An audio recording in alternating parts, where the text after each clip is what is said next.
Hello, everybody. Welcome to weekly Shonen Jump reviews. I'm Hiro. And this is Fonzie, and this is for March March 3rd. 3rd of 2013 for Shonen Jump. And I love how we show off Luffy as the first one to be the, complete title page. Yeah, awesome. Why he's on fire, still not sure. Isn't it part of like his gears or something? Not really. It's more like steam, but read the manga already. Never! Well, anyways, to be appropriate, we actually start off with One Piece. As we all know before, we did not actually get a chapter last week, but to reiterate, we started off when Doflamingo went completely apeshit on everybody in G5, and it appeared that he had actually also hurt Smoker at the same time, and that Okiji came to save the day. Well, we begin with that same one where Doflamingo is about to release Death Blow, but Okiji freezes him in place. However, that doesn't even last for long. Because, of course, Doflamingo has, the power to become unfrozen of Okiji's ice. Not sure of that one. But I guess he literally walks away knowing that he has no chance against one of the Supreme Admirals, being that of Okiji, and being one of the people that caused this weather disaster on Punk Hazard. However, with that, Doflamingo leaves the island and Okiji starts the medical unit to help Smoker out. We then cut to a little time afterwards where we notice that Okiji has the awesomest way of transportation around here. A giant penguin, of all things. Awesome. Giant penguins! Well, and from what we find out is that Okiji has been traveling and has pretty much started also what I consider what of Trollfigler is doing, pretty much upsetting the order. However, Okiji seems to be more on the down low of it, and is a little bit more intuitive of letting Smoker know about everything and continuing on with that. So what they will do with the information about him being Joker is still unknown. However, he does unfortunately tell us that Sakazuki is also starting something of his own with his new naval headquarters. Yeah, this is the guy who shows no mercy to anybody, even in the Navy and or pirates. This is not something that we were hoping to notice. Show no mercy! Yeah, show no mercy! Well, he didn't show any mercy when he drove his fist through somebody's chest and decided to destroy that person's father as well. Not really the nicest guy in the world. However, we have to now go back to the Straw Hat crew who are now under their way to Greenbit and Dressrosa. And for some reason, Usopp is wearing samurai armor. Thanks to Kaimon completely, raiding all of his stash, Usopp, Chopper, and including Luffy and Brook decide to, adorn themselves in a bunch of over-the-top samurai outfits, and why Chopper decides to put on a mustache along with it, and I don't know. And, of course, Kaimon decides to go off the deep end, noticing that Zoro has a sort of a former ally, but Zoro continuously tries to keep explaining that the ally was already dead. Sorry about that. But we have less to know about that, and wondering where, obviously, this kid is the best kid in the world right now. Momosuke is, and being told that he's in the bath with Robin. Oh, yeah. My. After that nice little scene, the three biggest perverts on the ship decide to become completely enraged with this. You little bastard! But, of course, are quickly shot down by Nami of being completely heartless bastards. And then, of course, Momosuke compliments her and gets the invite to sleep with both Robin and Nami as, child gets it. But then gives the most awesome smirk to these three. Let's face it, he knew what he was doing. He know he's getting some booty. He's a kid. What can he do with it other than, mock the adults who don't? But we have less to do with that, and now Now, of course, the night goes, and everybody has gotten a little decent shut-eye if they're not completely immersed with the idea that Momosuke is a giant dick. However, now we have something more exciting to come to in this comic book full of pirates and wonder and adventure. The newspaper! Oh my gosh, the newspaper! And with a already going as planned reveal that Doflamingo has left the seat of the Seven Warlords and abandons the royal throne of Dressrosa. So he's given up both titles in the span of 24 hours. Nice job, Trafalgar.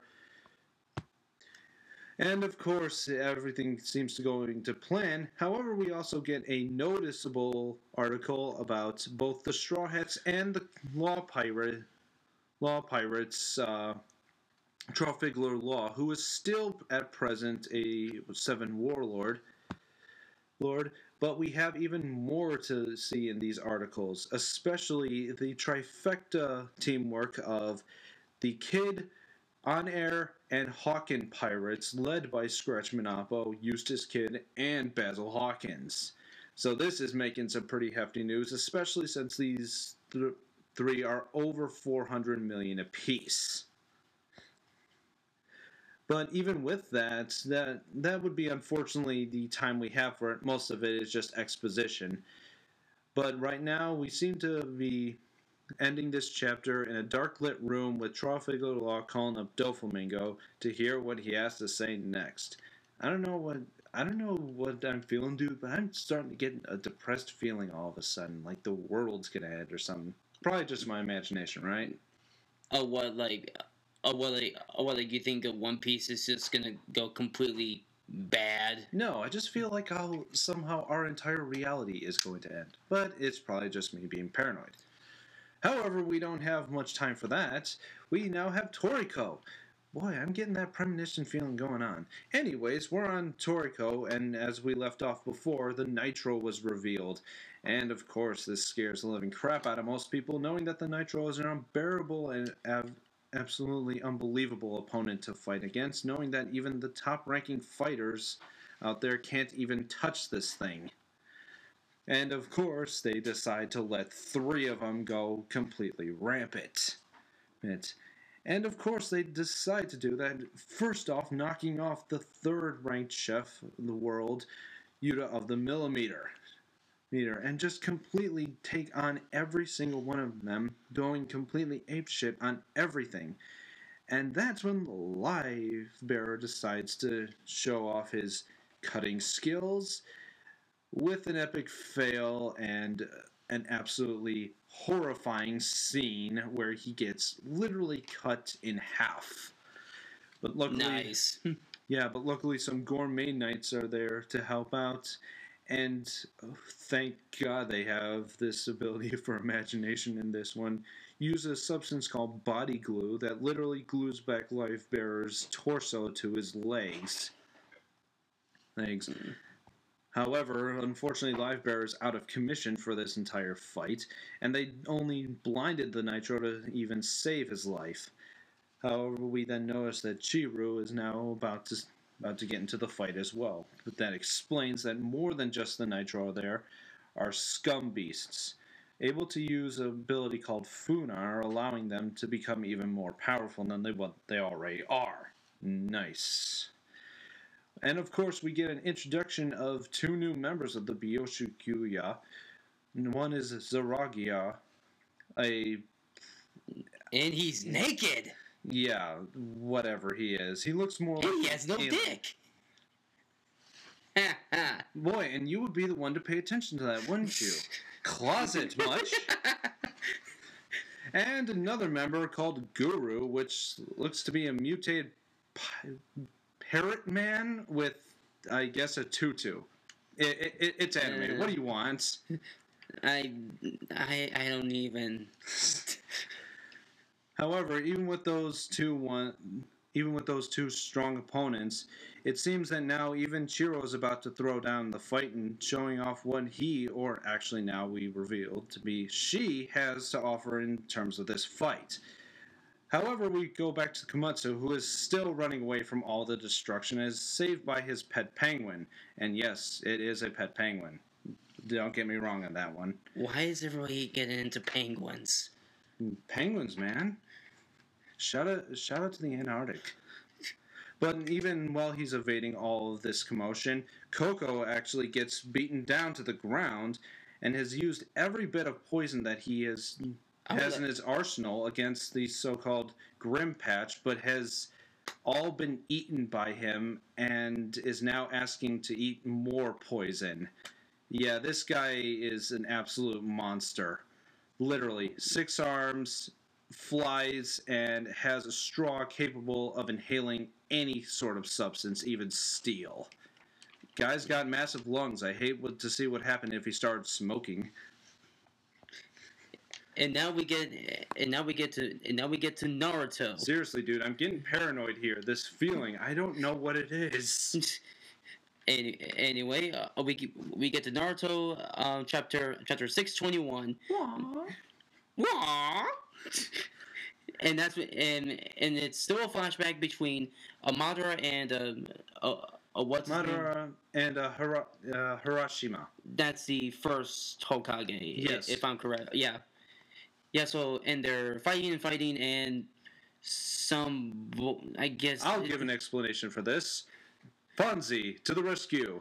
This is actually the Susanoo armor around the Nine-Tails Fox. So it's that big, powerful, aura-like warrior covering the Nine-Tails along with spiritual beam katanas. I'm sorry, but can you say, go Power Rangers? Nope. Nope, we will not, and we will skip over that stupid line. Okay, when it comes to Naruto, I really don't care about super mega powerful jutsu names. All I see is they're fighting. I don't care what the attacks are. Just fight and end it. Well, unfortunately, you have less than that because this entire chapter is about super powerful jutsus and constant fighting. Then I don't really care. Just somebody fight and somebody win and lose. Yeah, and of course we do notice that through this fight he decides to shoot off a giant Bijudama along with a parted, broken spiritual sword. What? No. But instead we have a really reminiscent jutsu way back from the first generation being used again, and I guess it was developed by the first Hokage.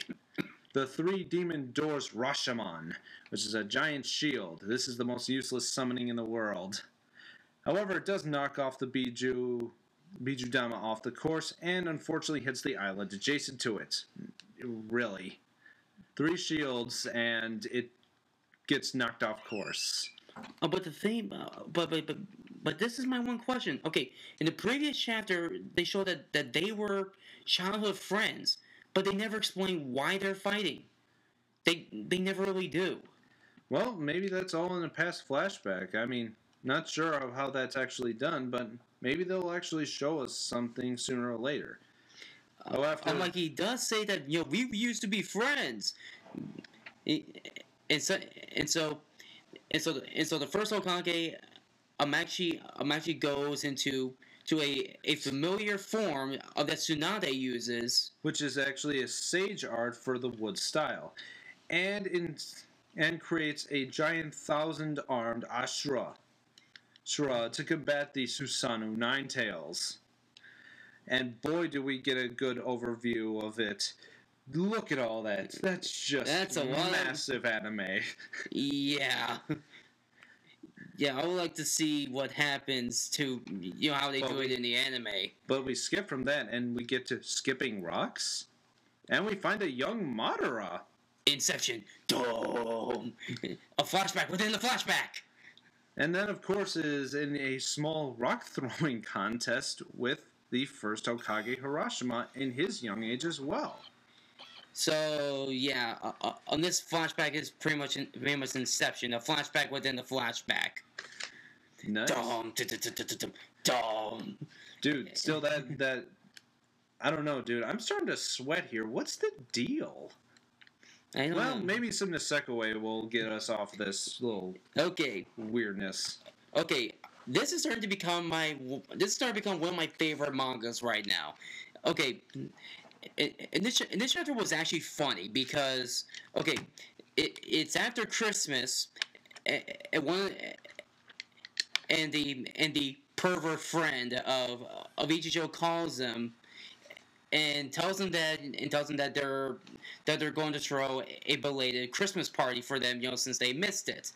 But when they hang up, everybody This hotel room, awesome.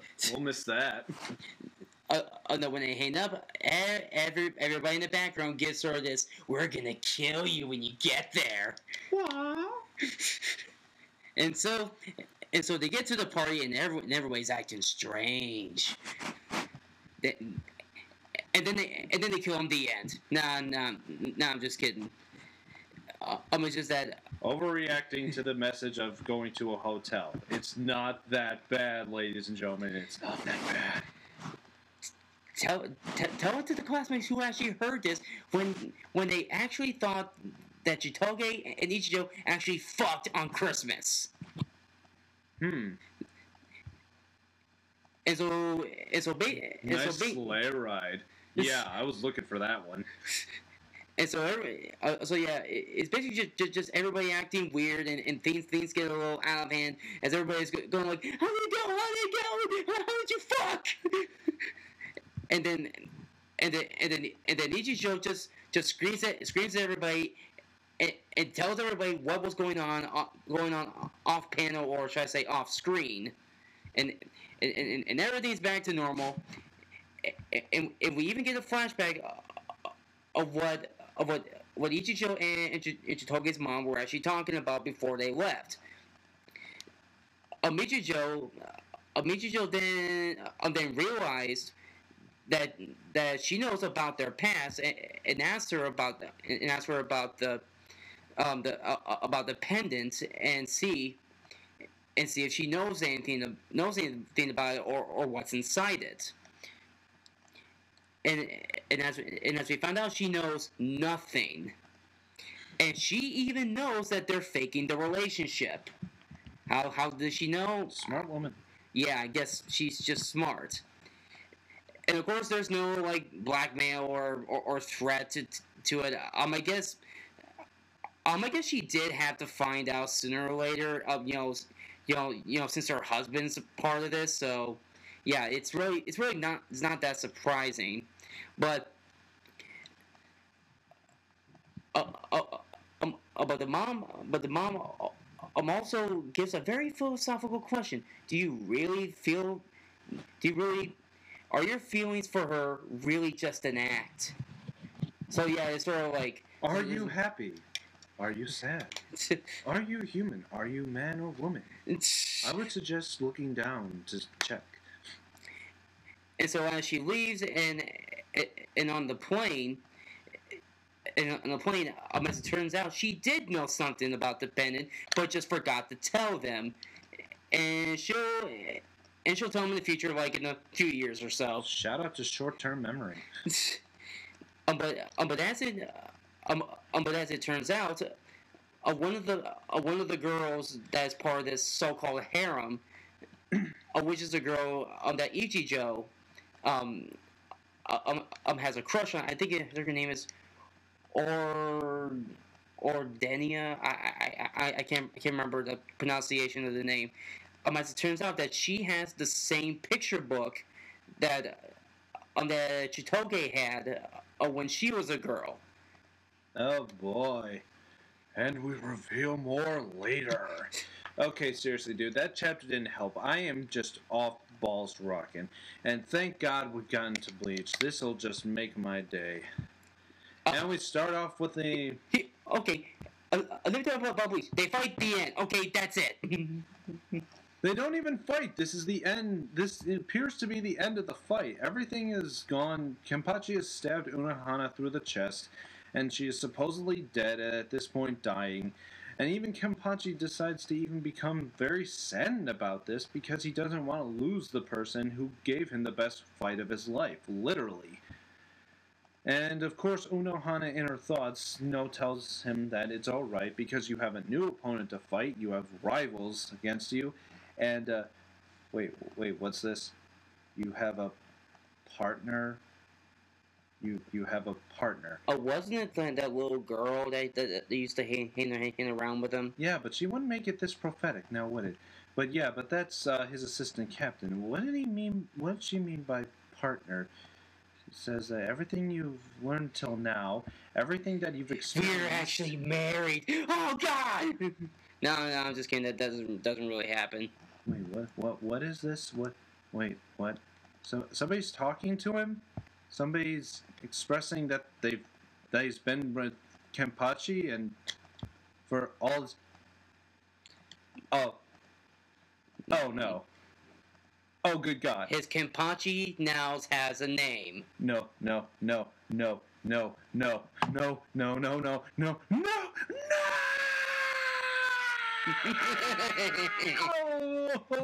Oh God! Run for the hills! Run to space! Find some way to get out of the Milky Way fucking galaxy! No! Kenpachi is not allowed to have that! No! He has a Zanpakuto name! Oh God! Oh God! Oh! Are you done now? No! Yes, you are. Suck it up. Okay, we go away from that terrible scene and we find out that Ichigo got his ass whooped. The end. That Oetsu's training seemed to have failed for Ichigo, and Renji was somehow able to pass it. But I guess Oetsu has something to tell Ichigo, and tells him that he must go back to his roots to go and find back what he needs to know in order to control his Zanpakuto and his destiny. I'll let you add World Trigger. I can't do this right now. Okay, then. I'll need a few minutes. Sorry, YouTube. Okay, so yeah, in World Trigger, we get to our characters on the roof, just talking about neighbors, and stuff, and we get to the same bullies again. They just don't know how to quit, and so. And we soon realize that they've actually lost their memories.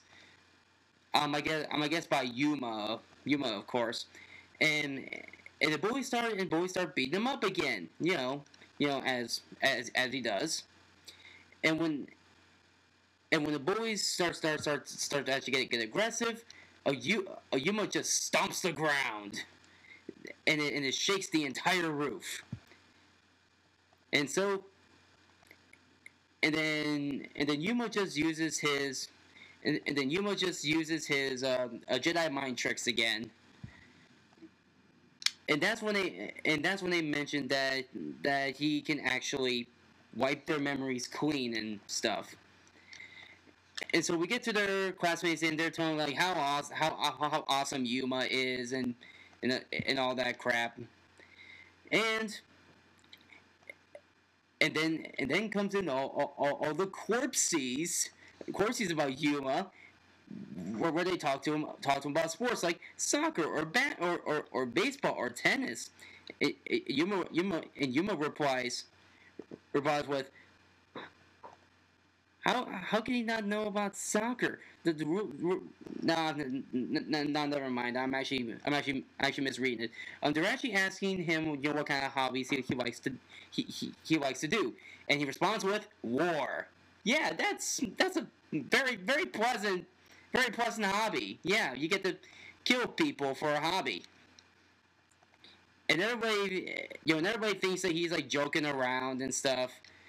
Well, actually, no. He tells them that he comes from a country, that is full of war, and they actually buy it. But then suddenly another neighbor comes around, and so. Yeah, like another neighbor. Actually, a couple neighbors come around, and school has to evacuate. And so we end the chapter with them getting ready to fight, getting ready to fight those neighbors. So, you done now? Hey, dude, well, yeah, dude. Best way to solve that problem: handful of Advil and Tylenol. It works. But seriously, yeah, things go down in Bleach. And of course, thanks to my guy Andrew, he was able to front for this. However, of course, we had to unfortunately skip through Cross Manage and go straight to One Punch Man. And as we all knew before the last chapter ended, we ended with a mysterious newcomer and the so-called Mosquito Queen duking it out. And a fight ensues, and at some point she rips off his arm. But it doesn't seem that it affects him too much because he may in fact be a robotic man. And he in the process takes her legs off as well. DBZ style. Yep. Like she didn't know she didn't know he did it. And then she summons her. She then summons her mosquitoes to completely repair her and even upgrade her. And that's when our main hero just runs in with a shirt that says Hage. Don't know what Hage means, but no, well. Then comes into the absolute crossfire between them and doesn't notice that there was a gigantic battle happening outside of his home, where a robotic man and a giant mosquito alien were fighting each other. Now it may be due to the bad art, but the Mosquito Queen being surrounded by mosquitoes just doesn't look like she's being surrounded by mosquitoes. She looks like she's on fire. You draw 5,100 mosquitoes and see how it looks. That's why I don't draw mosquitoes. And it just...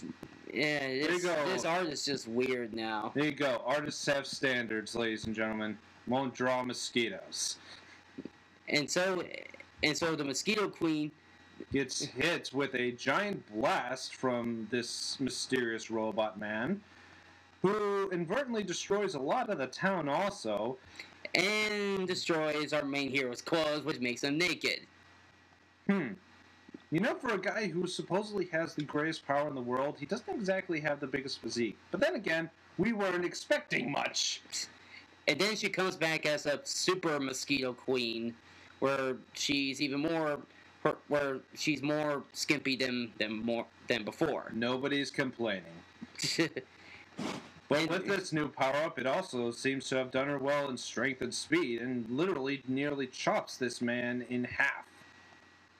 However, he doesn't seem to give up the fight and is still constantly getting sliced every which way. However, he tries to even do another attack for one last time, but the Mosquito Queen wants to finish him off for good, until she literally is given the hand to leave. Talk to the hand! And in probably the most epic style for any superhero to slap the living shit out of this evil space alien, well, absolutely, but naked. Awesome. That is the manliest scene I've ever seen. And we actually find out the main character's name is Saitama. Well, yeah, the main character's name is Saitama, and the new guy seems his name is Genos. I'm just gonna call him Cyborg, because that's pretty much what he is. Genos. Cyborg. Genos. We're not in the DC universe. And anyways, he even asks Saitama to become his disciple. To become Saitama's disciple. As you do. As you always freaking do. And of course, we go through the regular Dragon Ball Z. And the awesome coloring that it is. Yes, and of course, it's before the big fight with Raditz. But we have less with that to do. And now we get back to Yu-Gi-Oh! Zexal. Nothing exciting here but card games. Yay. And so it actually turns out Shakaku actually took control of Kite's Galaxy Eyes. That's gonna suck. Photon Dragon, it's a part of a set. Get yours now. Buy cards today. and he then summons a monster just called Galaxy Dragoon, which I guess is affected is that when your opponent controls a Galaxy Eyes Photon Dragon, a Galaxy Dragoon gains 1,000 attack, and its original is 2,000. So it's at 3,000. So it's actually a match for the Galaxy Eyes. Why do I think that that's broken as all hell? I think that's bullshit, Cyrus. Bet you're a skank. Bet you're a skank. But anyways, we seem to notice that all of his effects or magic cards will inevitably destroy the Photonized Dragon. Oh, but wait! We have negated Take the attack! one of the original cards from the original series. How did we not foresee this? Oh wait, that's because it's actually good. And so with a lot of more effects and spells and traps, and eventually the main monster tries to give it another go to attack him. However, with the oh no, Kite's gonna lose! Oh no! Psych! Psych EXX Machina. Final Life Gardener. He activates a card called Life Gardener. I don't really care anymore. But anyways, more magic, more trap, more life points lost. Draw one last card, and eventually he destroys the Photonized Dragon and gets his Photonized Dragon back. Because Deus Machina. It happens. Stuff happens. And he attacks, and then Hishikaku is destroyed. And then and everything's been set on fire! Yeah, card games, they do that now. They set things on fire. And so everyone's falling, and then Yuma just shouts, "I'm gonna jet!" By jumping after Kite's falling body. If he dies, I'd be happy. I don't think a single fuck will be given. Well, anyways, guys, that is it for the Shonen Jump review. However, we do have last message to give before the Fairy Tail review, and that be Blue Exorcist will be making a reappearance into the Shonen, and also Rurouni Kenshin will also be there. And to answer to anybody who had any questions about whether or not I did the research for names, I did in fact look up the names and will be giving them out during the chapter. So to give them credit for the artists and for the people who made the manga possible. So, but as for that, we now go on to Fairy Tail. Fairy Tail 321, Luxus versus Jura. Ooh, this was a good fight. And boy, is it starting well. They were just basically boxing each other. That's what they were basically doing throughout this fight. Yeah, but it's a fight nonetheless because they both start off with interesting magic by Jura throwing earth at him and Luxus throwing more lightning magic like the Heavenly Halberd, and eventually hitting each other hard with their most powerful attacks. Jura with his brute force and Luxus with his lightning aura. However, even through all this, the very, very, very close combat increases, with both of them just literally pummeling the crap out of each other. How much more manliness do you need? A lot more manliness with a giant punch going, oh, and just sing your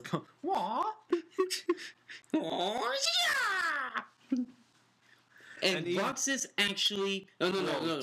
And he steals Natsu's line. Yeah. I'm getting fired up. Luxus, I could just punch you right now. Then again, it's a good line. But of course, several other battles are going on. Natsu and the party going up against the jailers and the guards. But really, those things are they're just transitions. There's really not much to say about them. And then there's this transition, which does say something. Urza versus Nirvana.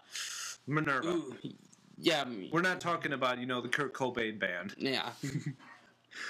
But of course, as we left off with that battle, she was still getting knocked around by Minerva's newly revealed spatial magic, and consistently bombards her with more. However, we then notice that Urza is tired of getting hit consistently without giving way to a fight, and of course decides to literally cut through Minerva's defenses and even take strikes at her, and eventually goes and makes Minerva even Topless. stutter. And practically makes her topless. Yeah, that's only for you. However, we did get this. The second origin release of a former armor that we've seen before, but in a much newer fashion. The armor of Nakagami. Can't wait to see how this fucks up the match. However, we then have another battle to get to and another transition that says something. Gray and Juvia are still fighting against Leon and his partner. And it does look like they're about to lose. But no, then the power of teamwork! Teamwork gets them going again. And of course, the Dragon Slayer's secret technique that will be the finisher of this entire Roaring Thunder! A giant punch that sends even the most powerful mage of all the saints before the gods of Ishtar flying through and knocking him unconscious, getting them the points for Jura's defeat, and then getting Fairy Tail the #1 spot, just 1 point above Sabretooth. Of how Sabretooth started out with 55 points, still not sure on that one. But then again, that is pretty much it for this week's Shonen Jump and Fairy Tail review. So we will see you guys next time. This has been Fonzie. And this is Hero. And we're signing out.